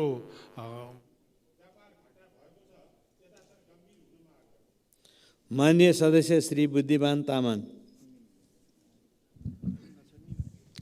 सभामुख महोदय, म सभामुख मार्फत प्रधानमन्त्रीलाई निम्नलिखित प्रश्न हुन चाहन्छु। पहिलो कुरा, अहिलेसम्म स्थानीय तहमा जाने जो बजेट छ त्यो बजेट चाहिँ नि खालि जनसङ्ख्या आधारमा गएको छ। यसलाई चाहिँ यो भौगोलिकता र विकटता र जनसङ्ख्या तिनवटालाई चाहिँ नि हेरेर कहिलेदेखि यो तर्जुमा गर्न सकिन्छ? आगामी वर्ष हुन्छ हुँदैन? एउटा कुरा। दोस्रो कुरा, यो बुढी गण्डकी जो कुरा छ, यो 1200 जलाशय युक्त चाहिँ विद्युत छ, यसलाई कुन मोडेलमा यसलाई अगाडि बढाउनु खोजेको छ? यसको प्रश्न जवाब चाहियो। धन्यवाद। सदस्य श्री धवल शमशेर जवरा। सम्मान्य सभामुख महोदय, प्रधानमन्त्रीजीको कुरा पर्यटनको विषयमा सुनियो, तर एउटा ठुलो सम्भावना बोकेको सुदूरपश्चिम मध्यपश्चिमको पर्यटनको विकासको क्रममा नेपालगञ्जबाट दिल्ली उड्ने उडानको सम्भावना मित्रराष्ट्र भारतले खोलेको छ। त्यसको विषयमा हाम्रो सरकारले केही पनि कदम चालेको छैन। र अर्को, पर्यटन विकासको पर्यटन कलेज नाथमको नगरपालिकाले जग्गा दिएको पनि विषयमा बजेट पनि हालिएको छैन। र कपास विकास समितिलाई खारेज गर्नेको मतलब त्यहाँ भएको जग्गा वितरण गरिदिने कार्यकर्तालाई र आफ्नो भोटरलाई भो भन्ने नेपालगञ्ज र बाँकेका जनताले र त्यो क्षेत्रका जनताले भनिरहेछ। कपास विकास समिति कुनै हालतमा खारिज हुनुहुन्न भन्ने हाम्रो सबैको माग छ। धन्यवाद। माननीय सदस्य श्री सुमना श्रेष्ठ। सम्मान्य सभामुख महोदय, विद्यार्थीहरूको रिपोर्ट कार्डमा फुल मार्क्स र पास मार्क्स हुन्छ। प्रधानमन्त्रीज्यूको रिपोर्ट कार्डमा कति अङ्क आयो त्यो जान्नको लागि चाहिँ नि जनता समक्ष सर्वे गर्नु पर्ला। फेल भइन्छ कि भन्ने डरले चाहिँ नि सर्वे नगर्ने कुरा नगर्नु होला। दोस्रो, प्रधानमन्त्री भनेको राष्ट्रको कप्तान हो, तर यही रोस्टमबाट हरेक मन्त्रीज्यूले बोल्दै गर्दा यहाँ सहकार्य र समन्वय राम्रो देखिएन, कमजोर देखियो। एक्जाम्पलको लागि माछामा भन्सार घटाइयो, तर कृषि मन्त्री भन्नुहुन्छ कर त मैले हेर्ने होइन, अर्थमन्त्रीज्यूलाई सोध्नु भन्नुहुन्छ। स्वास्थ्यमा दरबन्दी बढाइएन, तर सञ्चार मन्त्रालयमा भवन निर्माण र 28 करोड विज्ञापनको लागि दिएको छ। खानेकुरामा कर लगाइँदैछ, तर गरिबी निवारण मन्त्रालयसँग यो करले गरिब जनतालाई कस्तो मर्का पर्छ, कस्तो इम्प्याक्ट पर्छ भन्ने तथ्याङ्क छैन। त्यसकारण म सोध्न चाहन्छु, क्याबिनेटमा यो सहकार्य र यो समन्वय किन यति कमजोर? धन्यवाद। माननीय सदस्य श्री मनीष झा। सम्मानीय सभामुख महोदय, सैद्धान्तिक दस्तावेज र त्यसपछि हामीले नीति तथा कार्यक्रम सुन्यौँ र त्यसैको एक्सन प्लानको रूपमा यो बजेट आएको भनेर बुझ्छौँ हामी। प्रक्रियागत रूपमा त्यस्तै हुने हो। तर नीति तथा कार्यक्रममा राखिएको नेपाली विदेशमा भएको नेपालीले मतदान गर्न पाउने भन्ने कार्यक्रमको झल्को बजेटमा कतै पनि देखिएन। त्यो किन झुक्याइएको हो, किन ठगिएको त्यो बुझ्न सकिएन। अर्को आत्मनिर्भरताको कुरा गर्नुहुन्छ, तर आत्मनिर्भर हुँदै गर्दाखेरि आत्मनिर्भर भइसकेको कुखुरा र माछा लगायतको क्षेत्रमा किन आयातमा शुल्क हटाइएछ, कर हटाइँदैछ त्यो बुझिएन। प्रधानमन्त्रीज्यू तेस्रो पटक प्रधानमन्त्री कार्यालयमा पुग्नु भएको 213 दिन भयो आज, र यो आर्थिक सूचकहरूले पनि देखाउँछ कि उहाँले जस्तो परिकल्पनाहरू, जस्तो योजनाहरू देखाउँदै हुनुहुन्छ त्यो कार्यान्वयन भइराखेको छैन यो 213 दिनमा। त्यसैले उहाँको आशयलाई पत्याउने आधार। माननीय सदस्य श्री ईश्वर बहादुर रिजाल। सम्माननीय सभामुख महोदय, तत्कालीन प्रधानमन्त्री केपी शर्मा ओलीको पालामा राष्ट्रिय अनुसन्धान विभाग, राजस्व विभाग र सम्पत्ति शुद्धिकरण विभाग, त्यसको ग्राभिटीलाई हेरेर प्रधानमन्त्रीको मातहतमा प्रधानमन्त्रीको कार्यालयमा राखियो। त्यो राख्दाखेरि त्यतिखेर विपक्षका साथीहरूले केपी ओली सर्वसत्तावादी भएको ठुलो आरोप लाग्यो। तर अहिले ती विपक्षी साथीहरू अहिले सत्तामा हुनुहुन्छ। त्यसकारण हिजो लगाइएको आरोप मिथ्या थियो भन्ने पुष्टि भयो। त्यो हिजोको त्यो विरोध यता संसदको रेकर्डमा होला, त्यो हटाउने बेला भनेर म सभामुख मार्फत प्रधानमन्त्रीलाई प्रश्न गर्छु। माननीय सदस्यहरू, विनियोजन विधेयक अन्तर्गत विभिन्न मन्त्रालय एवं कार्यालयहरूसँग सम्बन्धित शीर्षकहरूमाथि 2080 साल असार 8 र 10 गते छलफलमा भाग लिनुभएका माननीय सदस्यहरूलाई मात्र स्पष्टीकरणमा सहभागी गराइएको बेहोरा म जानकारी गराउँछु। माननीय सदस्यहरू, अब सम्माननीय प्रधानमन्त्री श्री पुष्पकमल दाहाल प्रचण्डलाई उक्त स्पष्टीकरणको सम्बन्धमा स्पष्ट पार्न अनुमति दिन्छु।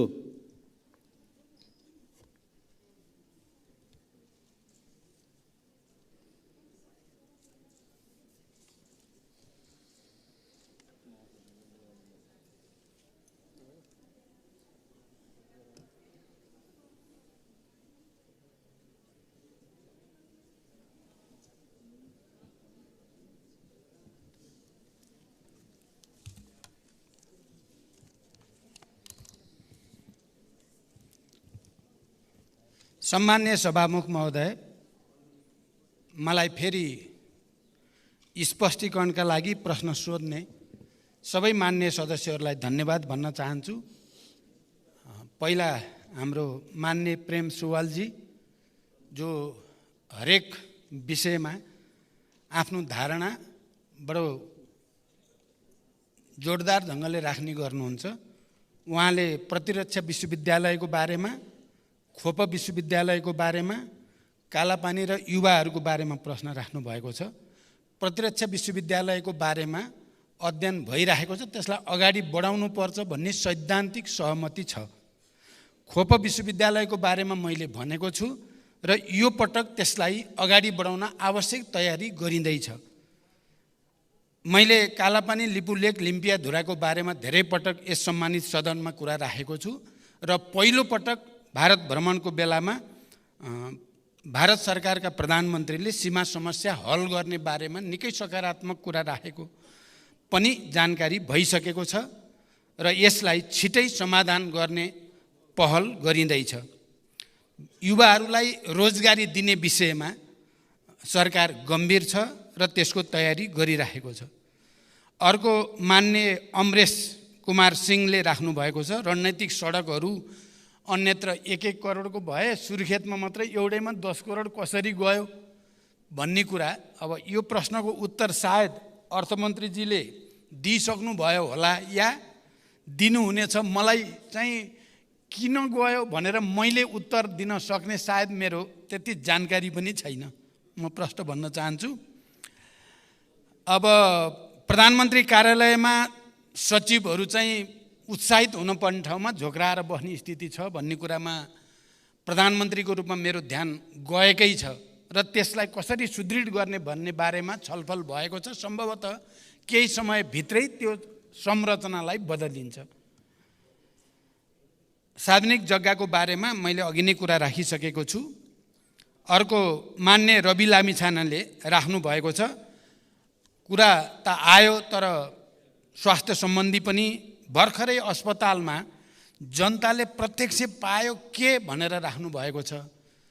पहिलो कुरा त म मान्य सदस्यलाई के भन्न चाहन्छु भने मैले प्रस्तुत गरेको कुरामा सबै चिज ठिकठाक भइ नै सक्यो भन्ने अर्थमा बुझ्न हुँदैन, गर्न अझै धेरै बाँकी छ। तर म के भन्न चाहन्छु भने भर्खरै वीर हस्पिटलमा 700 बेड गरिब निमुखाहरूको लागि निःशुल्क गर्ने निर्णय भएको छ। यो प्रत्यक्ष जनताले तत्कालै पाएको कुरा हो। अरू यस्तै कामहरू पनि अगाडि बढ्दैछन्। अर्को मान्यले राख्नुभयो एउटा पुस्ताले यो देखेन भन्दा नदेखेर भएको फाइदा पनि जोड्नुहोस् भन्नुभएको छ। त्यसको लागि धन्यवाद। त्यो जोड्नु उचितै हुन्छ भन्ने लाग्छ मलाई। अब मान्य पदम गिरीले देशमा विकासको तुफानै आए जस्तो गरी प्रस्तुत हुनुभयो। मैले तुफानै आइसक्यो भनेकै होइन। हामी सबैले दृढ इच्छा शक्तिका साथ सुशासन र विकासको निम्ति काम गर्ने हो भने असम्भव छैन भन्न खोजेको हो। मैले निराशा र कुण्ठा होइन, अविश्वास र आशंका होइन, विश्वास र दृढताको निम्ति अपिल गरेको हो। तुफान आइसकेको छैन। तर मलाई के लाग्छ भने अहिले जसरी काम सुरु भएको छ, त्रिदेशीय साझेदारी 10,000 मेगावाट 10 वर्षमा या अरू थुप्रै कामहरू जसरी सुरु भएका छन् त्यो अगाडि जाने हो भने तुफान आउन चाहिँ सक्छ नेपालमा छिटै। योजना आयोगको बारेमा हामीले के भनेका छौँ भने योजना आयोगलाई अझ प्रभावकारी बनाउने बारेमा राजनीतिक तहमा पनि र सरकारमा पनि नयाँ छलफल हुनुपर्छ भनेर हामीले छलफल सुरु गरेका छौँ। मान्य रघुजी पन्तले तपाईँ सन्तुष्ट हुनुहुन्छ प्रधानमन्त्री कार्यालय सचिवालय यो सबैबाट भन्नुभएको छ। म सन्तुष्ट वास्तवमा छैन र अब सन्तुष्ट हुनको निम्ति केही नयाँ गर्न चाहेको छु। रघुजी पन्त जस्ता मान्य सदस्यहरूले राम्रो सुझाव दिनुभयो भने म पालन गर्छु। इपिजी प्रतिवेदनको बारेमा चाहिँ यो पटक मैले आफ्नो ढङ्गले छलफल अगाडि बढाएको छु र मलाई विश्वास छ केही समयभित्रै यो बुझ्ने काम हुन्छ भन्ने मलाई त्यो विश्वास बोकेर आएको छु मैले। तर म मान्य सदस्यलाई के भन्न चाहन्छु भने अघि पनि त प्रधानमन्त्री हुनुहुन्थ्यो, अघि पनि त सरकार थिए, उहाँहरूले सबै भ्याइदिएको भए त मैले गर्नै पर्दैन थियो नि।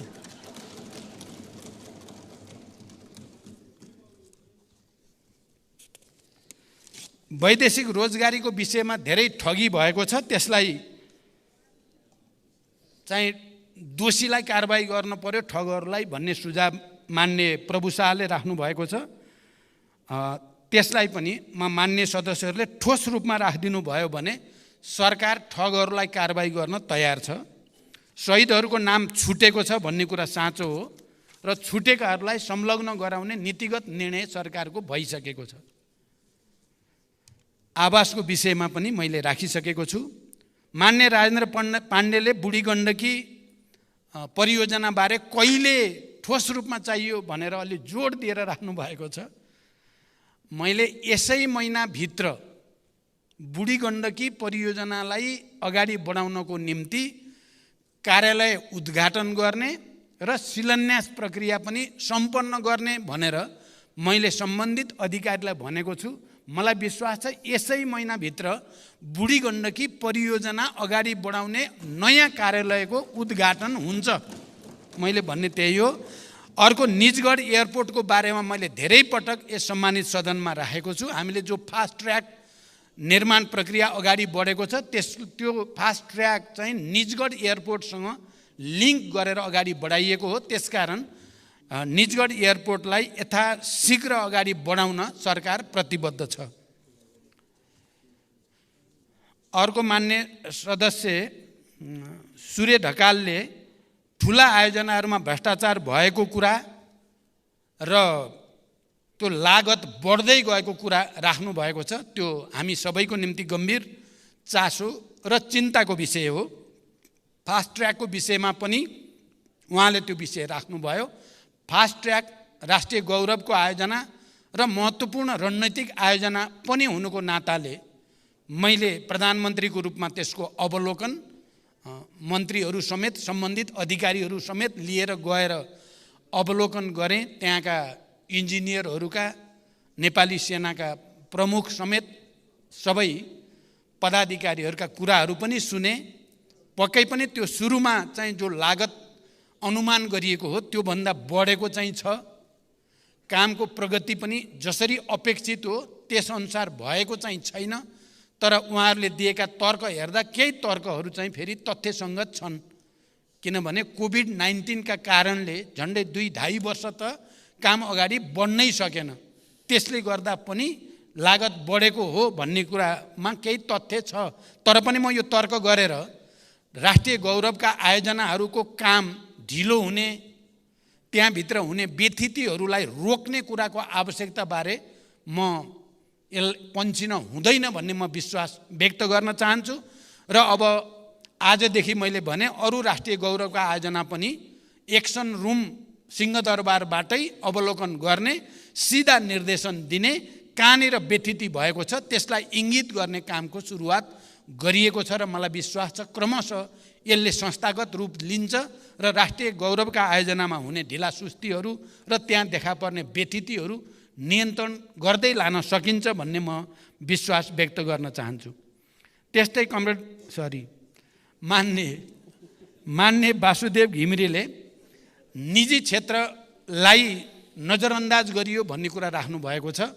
मैले प्रधानमन्त्रीको हैसियतमा सबभन्दा पहिलो निर्णय नै सार्वजनिक र निजी क्षेत्रको सहकार्यलाई उच्च प्राथमिकताको साथ राखिएको छ र अहिलेको बजेटमा पनि निजी क्षेत्रले धेरै कुरा सकारात्मक आएका छन्। केही कुरा अझै त्यसलाई मिलाउन पर्छ भन्ने सुझावहरू दिएको पनि मैले सुनेको छु। फेरि पनि निजी क्षेत्रलाई विश्वासमा नलिइकन र निजी क्षेत्रलाई विकास प्रक्रियामा सामेल नगरिकन देशले आर्थिक प्रगति गर्न सक्दैन भन्ने कुरामा सरकार प्रष्ट छ र त्यो वातावरण बनाउन कोसिस भइरहेको छ। त्यसै गरिकन बलमपाखी मगर मान्नेले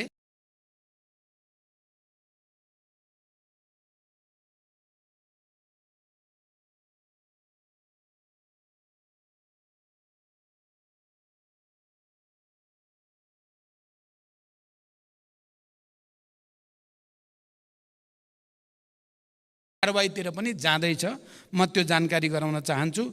त्यस्तै मान्य भगवती चौधरीले पनि निजी क्षेत्रबारे र व्यापार घाटाबारे उल्लेख गर्नुभएको छ।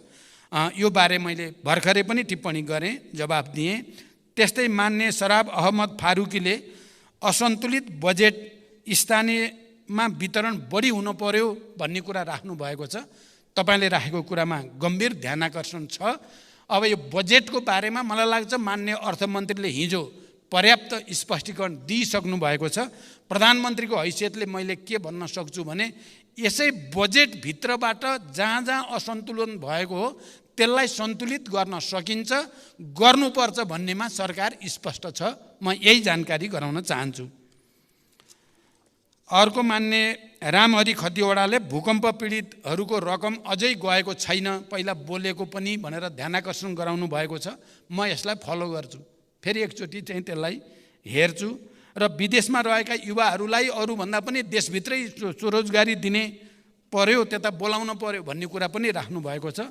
यो हठात त हुन सक्दैन, बिस्तारै हामीले देशमा विकासलाई गति दिने एउटा राम्रो वातावरण तयार गर्दै गयौँ भने देशभित्रै रोजगारी र विदेशबाट फर्किने क्रम पनि बढ्छ भन्ने म विश्वास गर्छु। यो आयोगहरू यो अरू पनि मान्य सदस्यहरूले राख्नु भएको छ। प्रधानमन्त्री केपी ओली हुँदा यो राष्ट्रिय के अरे राजस्व अनुसन्धान, सम्पत्ति शुद्धिकरण अनि राष्ट्रिय अनुसन्धान एनआइडी लगायतका प्रधानमन्त्री कार्यालयमा राखेको बेलामा त त्यति बेला त खुब आलोचना भएको थियो। अहिले आफै प्रधानमन्त्री हुँदा भन्ने किसिमले प्रश्न राख्नुभयो। अब केपीजीले सुरु गर्नुभएको त पक्कै पनि हो। उहाँले चिजहरूलाई अलि बढी केन्द्रित गरेर कामलाई परिणाममुखी बनाउने उद्देश्यले नै गर्नुभएको हो भन्नेमा त इन्टेन्सनमा हामीले त्यति बेला केही सोचेका थिएनौँ। केन्द्रित गर्न खोज्या हो, यो गर्न मिल्छ कि मिल्दैन भन्ने प्रश्न उठाएकै थियौँ।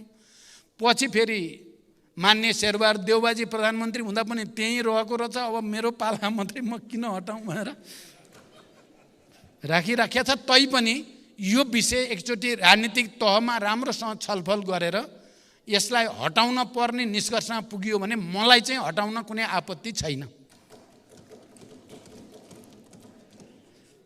अर्को मान्य सदस्यहरूले राख्नुभएको धेरैले यो मलखादबारे मैले तथ्याङ्कसहित विषय पहिला पनि राखेको थिएँ, आज पनि राखेको छु र अहिलेको बर्खामा अभाव हुन दिँदैन भन्ने मलाई सम्बन्धित मन्त्रालय र अधिकारीको पनि चाहिँ स्पष्टीकरण रहेको छ। तर अहिले फेरि कहीँ न कहीँ त्यहाँ पनि व्यथिति छ कि वितरणमा पनि भन्ने कुरा जो मान्य सदस्यहरूले उठाउनु भएको छ, मेरो ध्यान आकर्षण भएको छ। म यसलाई सकारात्मक ढङ्गले लिन चाहन्छु। स्थानीय तहको बजेटको बारेमा जो मान्य बुद्धिमान तामाङले राख्नु भएको छ क्राइटेरिया, यो जनसङ्ख्याको आधारमा गरेको जस्तो देखिन्छ, त्यसले चाहिँ सन्तुलित भएको छैन भन्ने कुरामा ध्यान आकर्षण भएको छ। यो विषय हामी सबैले राजनीतिक तहमा पनि छलफल गरेर एउटा सुविचारित निष्कर्षमा पुग्नुपर्ने विषय हो भन्ने ठान्दछु म। अर्को मान्य धवल शमशेरले सुदूरपश्चिम र मध्यपश्चिमको पर्यटन सम्बन्धी विषयमा नेपाल सरकारले जति ध्यान दिनुपर्ने दिएन। भारत सरकारबाट बरु पहल भयो एयर रुटको बारेमा पनि, पर्यटन विकासको बारेमा पनि भन्ने कुरा राख्नु भएको छ। यसमा पक्कै पनि अहिले भारत भ्रमणको बेलामा यो विषय अलिक गम्भीर ढङ्गले नै उठेको छ। चाहे दोधारा चाँदनीको चाहिँ ड्राई पोर्टको कुरा, सुक्खा बन्दरगाह निर्माणसँग सम्बन्धित कुरा होस्, चाहे कोरिडोरसँग सम्बन्धित कुरा होस्, चाहे पुलहरू चाहिँ जस्तो यो सुदूरपश्चिममा 2टा पुलहरू अनुदानमा बनाउने कुरा होस्, या चाहिँ लो अल्टिच्युडको जहाज नेपालगञ्ज आउने जाने कुरा होस्, यी सबै पर्यटन विकाससँग सम्बन्धित कुरा हुन्। यसमा भारत सरकारको मात्रै होइन, नेपाल सरकारको पनि त्यत्तिकै पहल र गम्भीरताको कारणले सम्भव भएका हुन्। यो जानकारी म गराउन चाहन्छु। कपास विकास समितिको बारेमा त्यहाँबाट स्थानीय जनप्रतिनिधिहरूका पनि धेरै गुनासोहरू आएका छन्। हामी यसलाई गम्भीर रूपले लिएर उचित निष्कर्ष निकाल्नेछौँ। अर्को सृजना श्रेष्ठले राख्नु भएको छ, नम्बर कति आउने हो, पास हुने हो कि होइन भन्ने कुरा त भविष्यले देखिन्छ। मलाई लाग्छ पास मात्र होइन, मेरिटमै पास हुन्छ भन्ने लाग्छ मलाई चाहिँ। सहकार्य र समन्वयको बारेमा तपाईँले जे कुरा उठाउनु भएको छ, पक्कै पनि हामीमा सहकार्य र समन्वयको कमी देखिएकै छ। त्यसलाई सुधार गर्न हामी सबैको पनि र मुख्यतः प्रधानमन्त्रीको भूमिका बन्नुपर्छ भन्ने मैले ठानेको छु। मान्य मनिष झाले विदेशमा रहेका नेपालीहरूको मतदानको अधिकारको बारेमा कुरा राख्नु भएको छ। सिद्धान्त त मतदानको अधिकार हुनुपर्छ भन्ने कुरामा नेपाल सरकारको तर्फबाट हामी प्रष्ट रूपमा त्यो नीतिगत गरेका छौँ। तर त्यसलाई व्यवहारिक र प्राविधिक रूपले के कति गर्नुपर्छ त्यो गृह कार्य हुँदैछ। मान्य ईश्वर रिजालले राख्नु भएको कुरा मैले अघि नै उत्तर दिइ नै सकेँ। मान्य केपी ओली प्रधानमन्त्री हुँदाखेरिको सम्पत्ति शुद्धिकरण इत्यादिको विषयमा हामी सबै गम्भीर रूपले सल्लाह गऱ्यौँ भने यसलाई फेरि पुनर्संरचना गर्न सकिन्छ। मान्य सदस्यहरू, यहाँहरूले उठाउनुभएका मूलभूत कुराहरूलाई मैले संक्षिप्त जवाफ दिएँ। फेरि पनि म के कुरा भनेर टुङ्ग्याउन चाहन्छु भने हामी गम्भीर रूपले देश विकासको निम्ति, सुशासनको निम्ति, सामाजिक न्याय र समृद्धिको निम्ति लाग्नुपर्ने छ।